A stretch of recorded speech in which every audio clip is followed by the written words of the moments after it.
Hello everybody, welcome to the next lecture. तो guys, इस lecture में अब हम ये जानने की कोशिश करेंगे कि इन मिसिंग वैल्यूज़ को किन किन तरीकों से डील किया जा सकता है। ओके, मैं यहाँ पे ये नहीं बताऊंगा कि कौन सी सिचुएशन में कौन सा तरीका यूज़ करना चाहिए, क्योंकि गाइस हमारे सामने जब हम किसी भी डेटा सेट को जब पैंडास डेटा फ्रेम में लेकर के आते हैं और जब हम उस पर डेटा साइंस या मशीन लर्निंग लगाते हैं, तो हमारे सामने उस समय बहुत सारी अलग अलग तरीके की सिचुएशंस क्रिएट होती हैं। ठीक है, और हर सिचुएशन में मिसिंग वैल्यूज से डील करने का जो तरीका होता है गाइस, वो अलग होता है।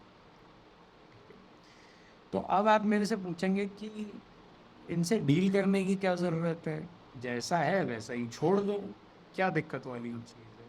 भाई वहाँ पे एक ब्लैंक ही तो है। हाँ, वो बात अलग है कि पैंडास डेटा फ्रेम उस ब्लैंक को np.nen की तरह शो कर रहा है, लेकिन after all what is the problem, वहाँ पे ब्लैंक ही तो है। राइट, भाई आप ये कह सकते हो कि अगर मैं अपने बेसिकली जो डाटा फ्रेम है, अगर मैं अपने डेटा फ्रेम के हर एक कॉलम का मीन लूँ। So guys, let's take an example. इसी बहाने आपको एक और फंक्शन के बारे में पता चलेगा जिसके थ्रू हम डेटा फ्रेम के अलग अलग रोज या अलग अलग कॉलम्स का मीन भी ले सकते हैं। ठीक है, तो D F another C P Y dot mean, ठीक है, एक्सेस इक्वल टू 0। और गाइस, अब आप देखेंगे कि ये जो एक्सेस वाला कॉन्सेप्ट है ना, ये देख करके आपको बहुत मज़ा आएगा, क्योंकि ये कॉन्सेप्ट अगर आपको क्लियर भी है कि एक्सेस का यहाँ पे क्या मतलब है। अगर हम एक्सेस ज़ीरो कर देंगे तो कैलकुलेशन किस तरीके से होगी, अगर हम एक्सेस वन कर देंगे तो कैलकुलेशन किस तरीके से होगी। तो गाइस, एक्सेस ज़ीरो करने पर आपको पता ही है कि कैलकुलेशन कैसे होगी, यानी कि आपके डेटा फ्रेम के हर एक कॉलम का मीन कैलकुलेट होगा, क्योंकि गाइस जब आप एक्सेस ज़ीरो कर देते हैं तो कैलकुलेशन कॉलम्स के अक्रॉस होती है, यानी कि हर कॉलम पे रेप्लिकेट होती है। तो गाइस, अगर हम D F another C P Y dot mean करें और एक्सेस इक्वल टू 0 कर दें, तो आप यहाँ पे देख पा रहे हो कि हमारे पास तीनों कॉलम्स के मीन कैलकुलेट होकर के आ रहे हैं। और जो N P dot N A N वाली चीज़ें थी, उन्होंने किसी भी तरीके से हमारी कैलकुलेशन में इंटरफेयर नहीं किया, यानी कि बाकी की जो वैल्यूज़ थी बस उसका मीन निकाल के हमें यहाँ पे मीन मिल रहा है। तो आप कहोगे क्या ही प्रॉब्लम है, इनसे डील करने की क्या ज़रूरत है, इनको ऐसे ही छोड़ दो, कोई दिक्कत वाली चीज़ थोड़ी ही है। लेकिन गाइस, अभी आप आगे देखेंगे मशीन लर्निंग में और डाटा साइंस में ऐसे बहुत सारे सिनेरियोज आते हैं। अभी आप मीट का सिनेरियो देख के कहेंगे कि इसमें चिंता की कोई बात नहीं है, बट गाइस अभी आप आगे देखेंगे कि सिर्फ मीन ही एक कैलकुलेशन नहीं है जो हमें किसी भी डेटा फ्रेम के ऊपर परफॉर्म करनी होती है। समय आने पर हमें बहुत सारी अलग अलग तरीके की कैलकुलेशन भी परफॉर्म करनी पड़ सकती हैं।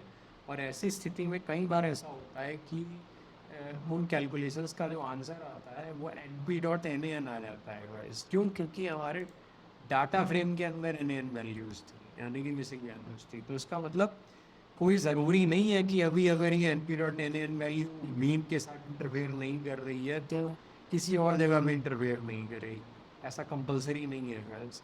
बहुत सारी जगहों पे मैंने अपने पर्सनल एक्सपीरियंस में देखा है कि जब आप मैथमेटिकल कैलकुलेशंस करते हैं तो बहुत सारे सिनेरियोज में उन कैलकुलेशंस का आंसर np.nan आ जाता है, यानी कि कुछ आ ही नहीं रहा होता वो आंसर, क्योंकि गलती से आपके डाटा सेट के अंदर या पेंडास डेटा फ्रेम के अंदर कहीं कहीं कहीं ना कहीं एक np.nan वैल्यू रह गई थी। और जब वो np.nan वैल्यू कैलकुलेशंस के अंदर प्रोपिगेट हुई तो उसने पूरी कैलकुलेशन के रिजल्ट को ही np.nan कर दिया, तो आपका आंसर आ ही नहीं रहा। ठीक है, which is not given. Okay, तो ऐसे में इन एन वैल्यूज को के साथ हमें कुछ ना कुछ करना पड़ेगा। ठीक है, तो आप कहोगे कि सर फिर तो सबसे अच्छा तरीका यही है कि या तो हम उस पूरी रो को ही उड़ा दें जिसके अंदर एन वैल्यू आ रही है, ठीक है, रिमूव कर दें, ड्रॉप कर दें, या फिर उस पूरे कॉलम को ही रिमूव कर दें जिसके अंदर एन वैल्यू आ रही है। ठीक है, तो गैस बिल्कुल सही बात है, हम ऐसा भी कर सकते हैं। और जैसा कि मैंने आपसे बोला कि अभी हम अलग अलग वो पॉसिबिलिटीज़ एक्सप्लोर करेंगे जिनसे हम अपने डेटा फ्रेम के अंदर आने वाली एन वैल्यूज़ को हटा सकते हैं। ठीक है, अब या तो आप वो कॉलम या वो रो रिमूव कर दीजिए जिसके अंदर एन एन वैल्यू आ रही है, ठीक है। तो वो कैसे करेंगे गाइस? देखिए गाइस, सबसे पहले हम क्या करेंगे, हम इसके लिए एक फंक्शन होता है जो यूज़ कर सकते हैं पेंडास डेटा फ्रेम का, जिस फंक्शन को कहते हैं ड्रॉप एन ए। तो गाइस अगर आप देखेंगे D F another C P Y dam drop N A, ठीक है। तो ये एक फंक्शन है गाइस हमारा, ठीक है। और जैसा कि आप देख सकते हैं गाइस कि इस फंक्शन का काम क्या है, इस फंक्शन का काम है सिंपली उन रोज या कॉलम्स को रिमूव करना जहाँ पे एन ए वैल्यूज आ रही हो, एन ए मतलब N P dot A B N values आ रही हो, यानी कि मिसिंग वैल्यूज आ रही हो, ठीक है। तो अभी गाइस जैसा कि आपको पता है कि हम एक्सेस इक्वल टू जो है वो बेसिकली वन नहीं कर सकते, ठीक है। एक्सेस इक्वल टू ज़ीरो नहीं कर सकते, क्योंकि गाइस उससे क्या होगा कि ये वो सारी ये वो सारे कॉलम्स रिमूव कर देगा जिनके अंदर एक भी एन एन वैल्यू आ रही है। तो गाइस आप क्लियरली देख सकते हैं कि हमारे तीनों कॉलम्स के अंदर कम से कम एक वैल्यू तो एन एन आ रही है। तो अगर आपने ड्रॉप एन ए को एक्सेस बराबर ज़ीरो पे चलाया, और जैसा कि आप देख पा रहे हैं कि यहाँ पे मैं भी श्योर नहीं हूँ कि कौन सा वाला एक्सेस बेटर काम करेगा, मतलब कौन सा एक्सेस मेरा काम कर देगा। मैं कॉलम्स को रिमूव नहीं करना चाहता गाइस, मैं रोज को रिमूव करना चाहता हूँ, क्योंकि गाइस अगर मैंने ड्रॉप एन ए वाला काम कॉलम्स के ऊपर किया तो ये फंक्शन क्या करेगा, अगर किसी कॉलम में एक भी एन एन वैल्यू आ रही थी तो उसको भी ये क्या करेगा, रिमूव कर देगा गाइस। और जैसा कि आप देख पा रहे हैं कि तीनों कॉलम्स के अंदर एक एन एन वैल्यू आ रही है, तो ऐसे में तो एक भी कॉलम नहीं बचेगा मेरे डाटा फ्रेम के अंदर। तो बेटर ये रहेगा कि मैं अभी रोज़ को रिमूव करूँ जहाँ पे एन एन वैल्यूज़ आ रही हैं, ठीक है। तो गाइस ऑस्ट्रेलिया और जर्मनी इंडेक्स वाली जो रोज़ है मैं उनको रिमूव कर सकता हूँ, क्योंकि उन दोनों रोज़ के अंदर एन एन वैल्यूज़ आ रही हैं, ठीक है। तो guys D F another C P Y drop N A, ठीक है। और गाइस अगर मैं एक्सेस इक्वल टू ज़ीरो करता हूँ, दिस, तो गाइस आप देख पा रहे हैं कि यहाँ पे अब इसने रोज को रिमूव किया, कॉलम्स को रिमूव नहीं किया, रोज को रिमूव किया। तो जैसा कि मैंने आपसे अभी बोला कि कई जगहों पे ये चीज़ उल्टी ही हो जाती है, ठीक है। तो आपको परेशान नहीं होना, क्योंकि कुछ स्थितियों में ये चीज़ आपके समझ के हिसाब से ही काम करेगी और कुछ स्थितियों में उल्टे तरीके से काम करेगी, यानी कि एक्सेस बराबर ज़ीरो हो सकता है रोज़ पे काम करे रैदर देन कॉलम्स पे काम करने की बजाय।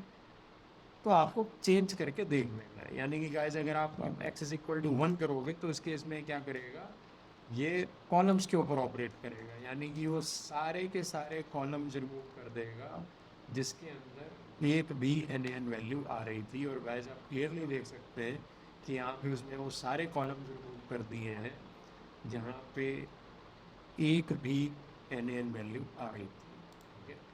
तो गाइस इस केस में हमको भी क्या करना था, रोज रिमूव करनी थी। तो इसका मतलब अगर आप basically X is equal to zero करते तो ये आपके डेटा फ्रेम के अंदर से वो सारी रोज हटा दी इसने जहाँ पे एक भी एन एन वैल्यू आ रही थी।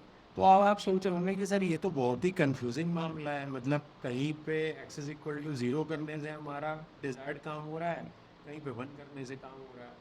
It is highly confusing. देखिए गाइस, जब मैं ये लिखने वाला था ना तो मुझे पहले से ही पता था कि यहाँ पे एक्सेस ज़ीरो होगा, लेकिन मैंने ऐसा किया नहीं, क्योंकि तब आप मेरे से कहते हैं कि सर यहाँ एक्सेस इक्वल टू ज़ीरो क्यों होगा, यहाँ पे तो एक्सेस इक्वल टू वन होना चाहिए, क्योंकि हमें तो रोज़ पे काम करना है, हमें तो रोज़ हटानी है जिनके अंदर मिसिंग वैल्यूज आ रही हैं, ठीक है। लेकिन गाइस सिर्फ मैं इस पॉइंट को एम्फेसाइज करना चाहता था कि बहुत बार आपसे भी गलती हो सकती है, अगर आज मेरे से हो सकती है तो आपसे भी हो सकती है। लेकिन जैसे कि गैर मैंने आपको बताया कि मुझे ये बात पहले से ही पता थी कि यहाँ पे एक्सेस इक्वल टू ज़ीरो हो, ठीक है।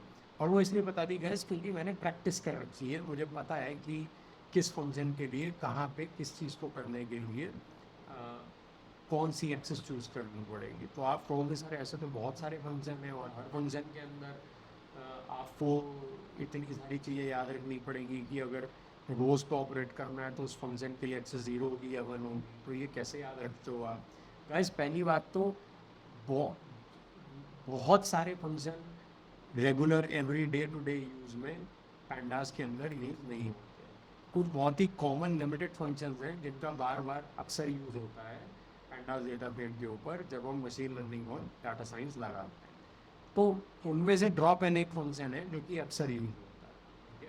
तो गाइस जब आप बहुत सारे फंक्शंस को बार बार यूटिलाइज करोगे, उनका बार बार यूज़ करोगे, तो आप देखोगे कि आपको कुछ फंक्शंस का हिसाब किताब तो खुद ही याद होने लग जाएगा कि इस फंक्शन के केस में अगर मैं एक्सेस को 0 कर देता हूँ तो बेसिकली वो कॉलम्स पे नहीं रोज पे ऑपरेट करेगा, या किसी दूसरे फंक्शन में अगर मैं एक्सेस को 0 कर देता हूँ तो वो रोज पे नहीं कॉलम्स पे ऑपरेट करेगा, ठीक है। तो ये बहुत बड़ी चीज़ नहीं है, और वैसे भी क्या है सिर्फ दो ही पॉसिबिलिटीज़ है, यानी कि या तो एक्सेस 0 होगी या एक्सेस 1 होगी। तो आप दोनों को एक एक करके चेंज करके देख लो कि किस किस हिसाब से आपके रिजल्ट्स किस सेटिंग के लिए डिज़ायर्ड तरीके से आ रहे हैं। तो जिस भी एक्सेस की सेटिंग के लिए डिज़ायर्ड तरीके से आ रहे हैं आप एक्सेस की वही वही, इसमें इतना कोई रॉकेट साइंस नहीं है, ठीक है। तो आप इस तरीके से ये सॉल्व कर सकते हैं guys। तो देखिए एक तो ये सॉल्यूशन है इसका कि हम वो रोज़ ही हटा दें या हम वो कॉलम रिमूव कर दें जिसके अंदर मिसिंग वैल्यूज आ रही हैं। लेकिन गाइस आप क्लियरली देख सकते हैं कि यहाँ पे हमने कॉलम नहीं हटाए, क्योंकि अगर हम ऐसा करते तो हमारा पूरा डेटा फ्रेम ही गायब हो जाता, क्योंकि हर कॉलम के अंदर एटलीस्ट एक मिसिंग वैल्यू थी, ठीक है। तो ऐसे में हमने जो कॉमन सेंस यूज़ किया उसके हिसाब से हमने क्या डिसाइड किया कि रोज़ को रिमूव कर देना चाहिए रैदर देन रिमूविंग कॉलम्स। तो गाइस यही छोटी मोटी चीज़ें हैं जो आपको मिसिंग वैल्यूज से डील करते समय सिचुएशन टू सिचुएशन सोचनी पड़ेगी।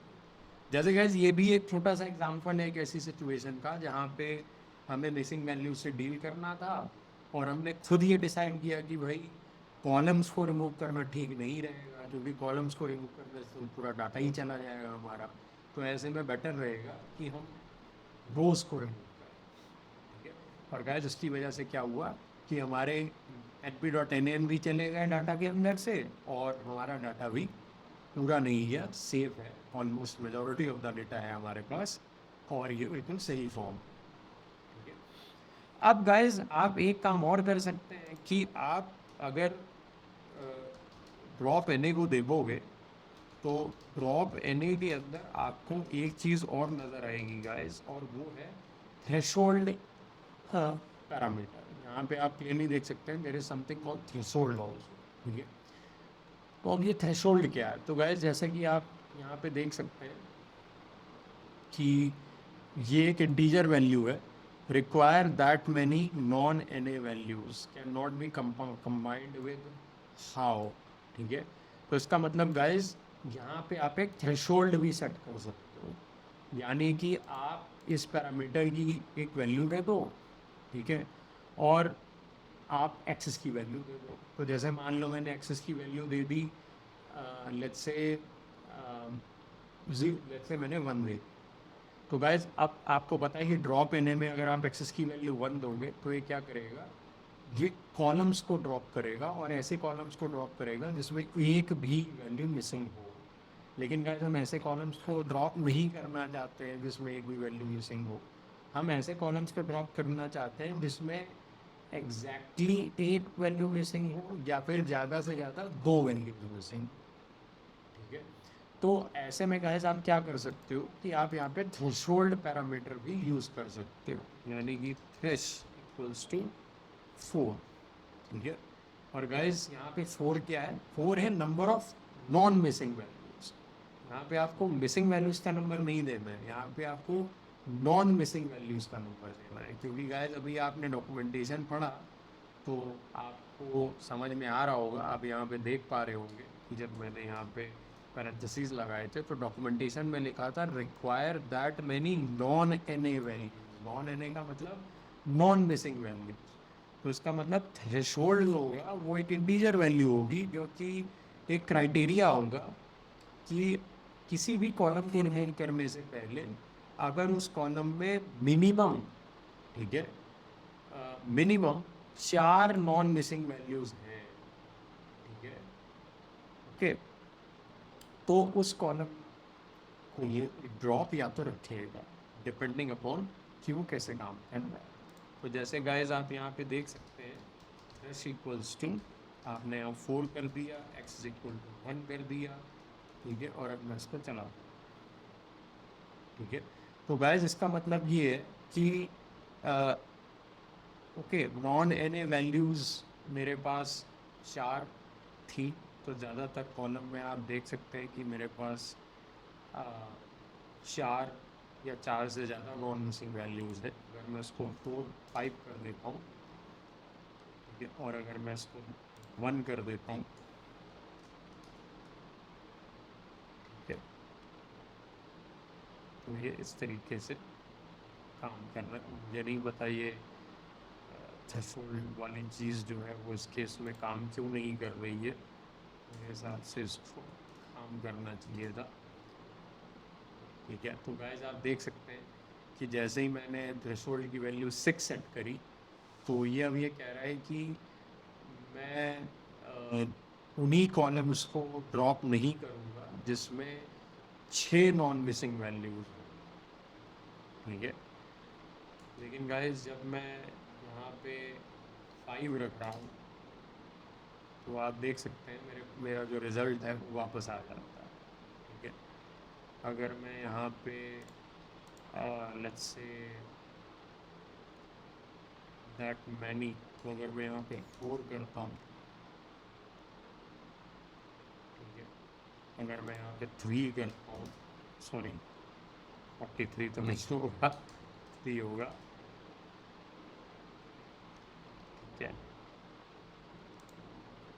ओके, तो इस तरीके से गाइस आप बेसिकली जो थ्रेशोल्ड पैरामीटर है उसको एज ए क्राइटेरिया लगा सकते हो, ठीक है। जैसे मान लीजिए गाइस मैंने यहाँ पे x इज इक्वल टू 0 कर दिया, ठीक है, तो और यहाँ पे मैंने लेट्स से 2 कर, ठीक है। तो इसका मतलब अब ये ऐसी रोज को रिमूव करेगा जिसमें मिनिमम, ऐसी रोज को रिमूव नहीं करेगा जिसमें मिनिमम 2 नॉन मिसिंग वैल्यूज, ठीक है, जिसमें मिनिमम 2 नॉन मिसिंग वैल्यूज हो या 2 से ज़्यादा नॉन मिसिंग, ठीक है। तो गाइस आप देख सकते हैं कि इसने अभी उसी कॉलम को, उसी रो को रिमूव किया है जिसके अंदर मिनिमम एक मिसिंग है, एक नॉन मिसिंग है, ठीक है। तो अगर आपके लिए कंफ्यूजिंग हो रहा है तो एक बार मैं दोबारा से ज़रा इस बात को रीट्रेट कर देता हूँ। गाइस ये जो थ्रेशोल्ड पैरामीटर है ये एक आप कह सकते हो सेलेक्टिव क्राइटेरिया है कि बेसिकली अब आप सिर्फ ऐसे कॉलम या ऐसी रोज को ड्रॉप नहीं करोगे, या आपका जो ड्रॉप एने फंक्शन है वो सिर्फ ऐसी रोज या कॉलम्स को ड्रॉप नहीं करेगा जिसके अंदर गलती से एक भी मिसिंग वैल्यू होगी, ठीक है। बल्कि आपने क्या कर दिया गाइस, आपने यहाँ पे क्राइटेरिया सेट कर दिया है कि सिर्फ उन्हीं रोज को, रोज क्यों गाइस, क्योंकि एक्सेस की वैल्यू 0 है, तो सिर्फ उन्हीं रोज को रिमूव नहीं करना है जिनके अंदर मिनिमम कम से कम 2 नॉन मिसिंग वैल्यूज हैं, ठीक है। 2 से ज़्यादा नॉन मिसिंग वैल्यूज़ को तो बिल्कुल ही नहीं करना है, लेकिन जिनके अंदर कम से कम 2 नॉन मिसिंग वैल्यूज़ हैं, जिन रोज़ के अंदर मिनिमम 2 नॉन मिसिंग वैल्यूज़ हैं, तो उनको रिमूव नहीं करना, उनको ड्रॉप नहीं करना। अगर किसी भी रो के अंदर इस नंबर से कम नॉन मिसिंग वैल्यूज़ हैं, नॉन मिसिंग की बात हो रही है गाइस, मिसिंग की बात नहीं हो रही है, तो अगर किसी भी रो में इस नंबर से कम नॉन मिसिंग वैल्यूज़ हैं तो उस रो को ड्रॉप। तो गाइस अभी हमारे पास, अगर आप ऊपर वाला डाटा सेट देखें तो हमारे पास एक ही रो ऐसी थी जिसके अंदर एक नॉन मिसिंग वैल्यू थी जो कि 2 से कम है, क्योंकि गाइस हमने थ्रेशोल्ड की वैल्यू जो सेट करी है यहाँ पे वो 2 सेट करी है। उसका मतलब ये ऐसी सारी रोज को ड्रॉप नहीं करेगा जिसमें मिनिमम दो नॉन मिसिंग वैल्यूज़ हो या दो से ज़्यादा नॉन मिसिंग वैल्यूज़ हो, बल्कि सिर्फ उन्हीं रोज पे ड्रॉप करेगा जिसमें दो से कम नॉन मिसिंग वैल्यूज़ हो। तो गाइस अभी मेरे पास सिर्फ एक ही रो ऐसी है जिसमें दो से कम नॉन मिसिंग वैल्यूज़ है, और वो है जर्मनी वाली रो, क्योंकि इसमें नॉन मिसिंग वैल्यू एक ही है, दैट इज़ 4.0, जो कि दो से कम है। और गाइस जैसे ही मैंने इस फंक्शन को बेसिकली एग्जीक्यूट किया, तो आप क्लियरली देख सकते हैं गाइस कि यहाँ पे जर्मनी वाली रो आ ही नहीं रही है, क्योंकि इसने एक सिलेक्टिव क्राइटेरिया के बेसिस पर उस रो को ड्रॉ किया। ठीक है, और गाइस इसी तरीके का सिलेक्टिव क्राइटेरिया आप अपने कॉलम्स के ऊपर भी लगा सकते हो। ठीक है, तो बस ये मैं आपको बताने की कोशिश कर रहा था। ये भी एक तरीका है गाइस मिसिंग वैल्यूज से डील करने का।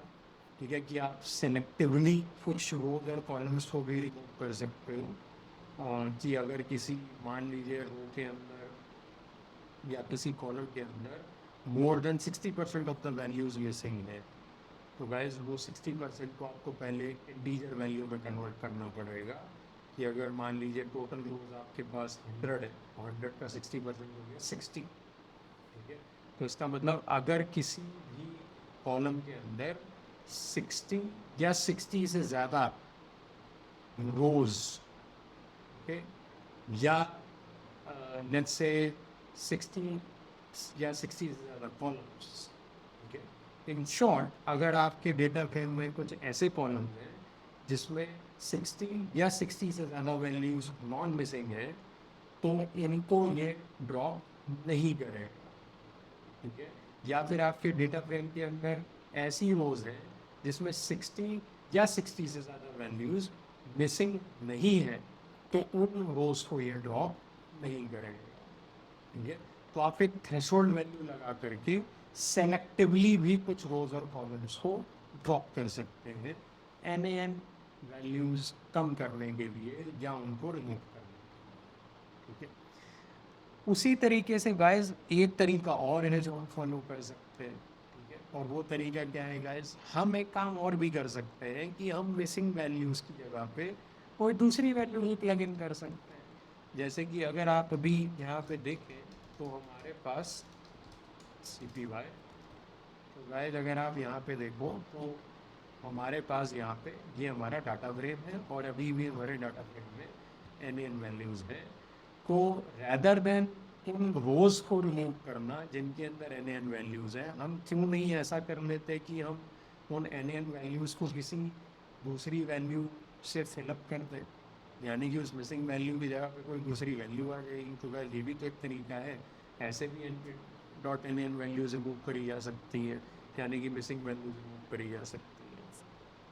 ओके, तो गाइस अब उसको रिमूव करने के लिए हम बहुत सारी वैल्यूज़ का यूज़ कर सकते हैं। हम मीन का यूज़ कर सकते हैं, मीडियन का यूज़ कर सकते हैं, हम लेट्स से मोड का यूज़ कर सकते हैं। ठीक है, आपने ये तीनों डिस्क्रिप्टिव स्टेटिस्टिक्स ऑलरेडी अपने स्टेटिस्टिक्स वाले मॉड्यूल में पढ़े हैं।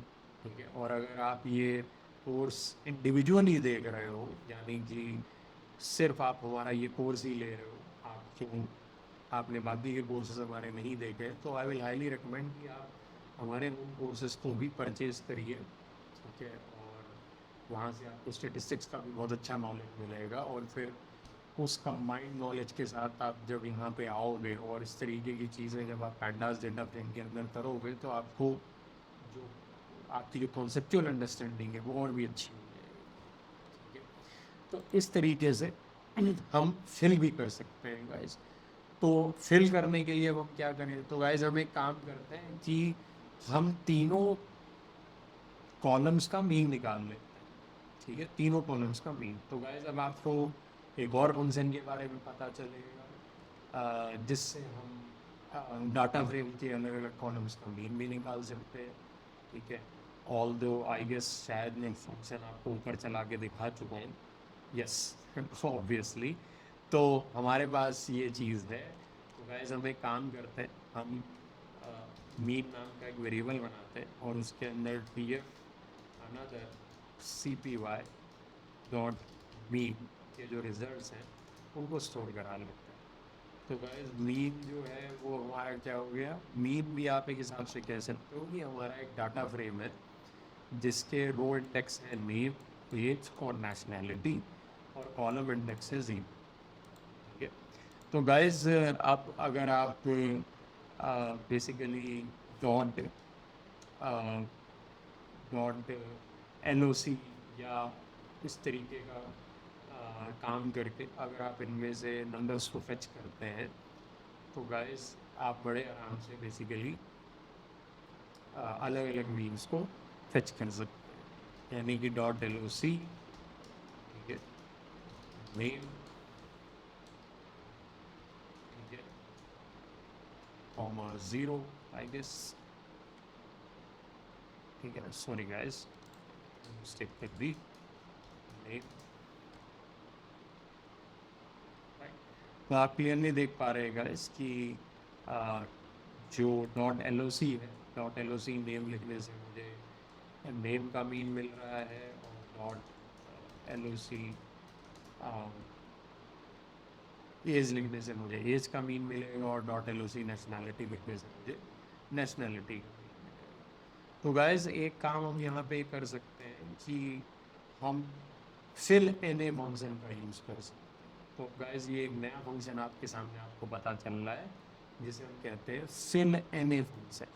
तो गाइस जैसे इज एन ए फंक्शन था जो कि हमें ये बताता था कि हमारे पैंडास डेटा फ्रेम की किसी भी सेल के ऊपर कोई मिसिंग वैल्यू है या नहीं, उसी तरीके से गाइस एक और फंक्शन है जिसे हम कहते हैं फिल इन ए फंक्शन। ये फंक्शन क्या करता है, आपके पैंडास डेटा फ्रेम के किसी भी सेल के ऊपर मिसिंग वैल्यूज को फिल करने का काम करता है। यानी कि np.nat वैल्यूज से किसी दूसरी np.nan वैल्यूज को किसी दूसरी वैल्यू से फिलअप करने का काम करता है।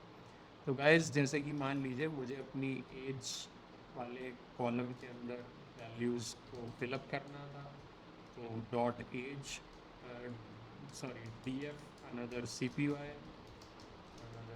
Y age dot fill N A, ठीक है। And guys what I will do is मैं यहाँ पे एक वैल्यू दे दूँगा, और गाइस आपको पता है कि मैं वैल्यू क्या देने वाला हूँ, मैं वैल्यू देने वाला हूँ मीन एज, ठीक है। एंड एज यूजुअल जब आप कॉमा लगा के देखेंगे गाइस तो इसमें आपको एक एक्सेस पैरामीटर भी नज़र आएगा और एक इन प्लेस पैरामीटर भी नज़र आएगा। आप इन दोनों पैरामीटर्स के बारे में बहुत अच्छे तरीके से जानते हैं कि एक्सेस पैरामीटर क्या करता है। गाइस एक्सेस पैरामीटर सेट करने से हमारे डेटा फ्रेम की रोज़ या कॉलम्स के ऊपर फिलिंग वाला काम होगा, ठीक है। लेकिन क्योंकि ऑलरेडी हमें पता है कि हम अपने एक कॉलम के ऊपर ऑपरेट कर रहे हैं, तो हमें यहाँ पे एक्सेस देने की ज़रूरत ही नहीं है, क्योंकि ऑलरेडी हमने अपने डेटा फ्रेम के अंदर का एक कॉलम ही सेलेक्ट करके रखा हुआ है, हमने पूरा डेटा फ्रेम सेलेक्ट नहीं कर रखा। तो जब हम पूरा डेटा फ्रेम सेलेक्ट ही नहीं कर रहे हैं, हमें पता है कि हम एक कॉलम पे काम कर रहे हैं, तो फिर हम एक्सेस दे के करें क्या, उसका कुछ सेंस तो बनता नहीं है। लेकिन गाइस इन प्लेस एक दूसरा पैरामीटर है जिसकी वैल्यू अगर आप प्रूव कर दोगे तो गाइस ये क्या करेगा, ये आपके D F another C P Y के एज वाले कॉलम में वहीं पे जाके चेंजेस कर देगा, ठीक है। लेकिन अगर आप इसे फॉल्स कर दोगे तो गाइस ये D F another C P Y के एज वाले कॉलम में चेंजेस नहीं करेगा, बल्कि उसकी एक कॉपी क्रिएट करेगा और उसके अंदर चेंजेस करेगा। तो उससे क्या होगा कि फिर एन ए फंक्शन अप्लाई करने के बाद भी आप जब वापस से अपने D F another C P Y वाले डेटा फ्रेम को प्रिंट करा के देखेंगे तो आप देखेंगे मिसिंग वैल्यूज अभी भी गई नहीं है, फिलअप नहीं हुई है, वो अभी भी वहीं पे हुए हैं। क्यों? क्योंकि उसमें कॉपी के अंदर फिलिंग अप करी है, उसमें ओरिजिनली उस डेटा फ्रेम के कॉलम के अंदर फिलिंग अप नहीं करी है। लेकिन guys, हम तो क्या चाहते हैं, हम ये चाहते हैं कि हमारे इसी D F another C P Y data frame के एज वाले कॉलम के अंदर ही मिसिंग वैल्यूज इस कॉलम के से फिलअप हो गए, ठीक है। तो हम गैस क्या करेंगे, हम इन प्लेस की वैल्यू टू देंगे, ठीक है।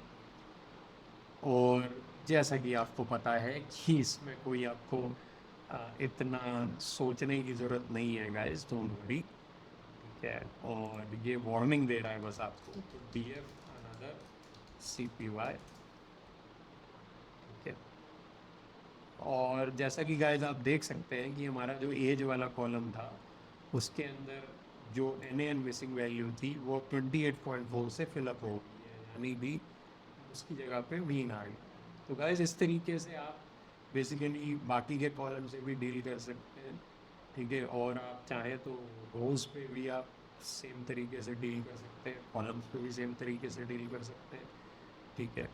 अ, अगर आप ऑलरेडी एक रो लेकर के चल रहे हैं तो आपको एक्सेस पैरामीटर लेने की ज़रूरत है नहीं, क्योंकि आप ऑलरेडी एक रो पे ऑपरेट कर रहे हो।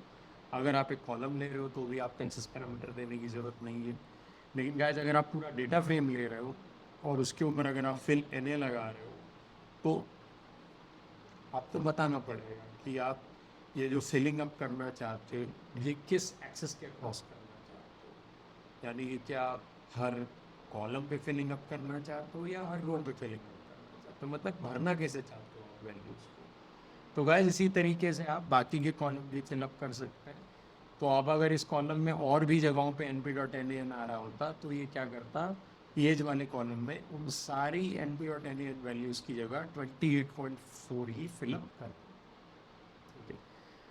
तो गाइज आपको काफ़ी हद तक ये क्लियर हो गया होगा कि मिसिंग वैल्यूज़ से डील करने के ये दो तीन ऐसे कुछ कॉमन तरीके हैं। या तो आप रोज़ को ड्रॉप कर लीजिए या कॉलम्स को ड्रॉप कर लीजिए या सेलेक्टिवली ड्रॉप कर लीजिए। अगर किसी कॉलम के अंदर मोर देन 60 या 60 70 या 80% या 80% से ज़्यादा वैल्यूज़ नॉन मिसिंग है तो वो कॉलम या रो ड्रॉप नहीं होगी, लेकिन अगर उससे कम नॉन मिसिंग है तो वो ड्रॉप हो जाएगी, ठीक है। या फिर आप फिलिंग अप भी कर सकते हैं, ठीक है। तो ये कुछ कॉमन वेज हैं गाइस, और अभी आप आगे देखेंगे कि जैसे जैसे हम अपने डेटा सेट्स के ऊपर डाटा साइंस और मशीन लर्निंग लगानी स्टार्ट करेंगे तो आप देखेंगे कि हम और भी क्रिएटिव होंगे इन मेथड्स को लेकर के, लेकिन ये अभी कुछ कॉमन मेथड्स हैं जो आपको पता होने चाहिए। Okay, that's it for this lecture guys, thank you.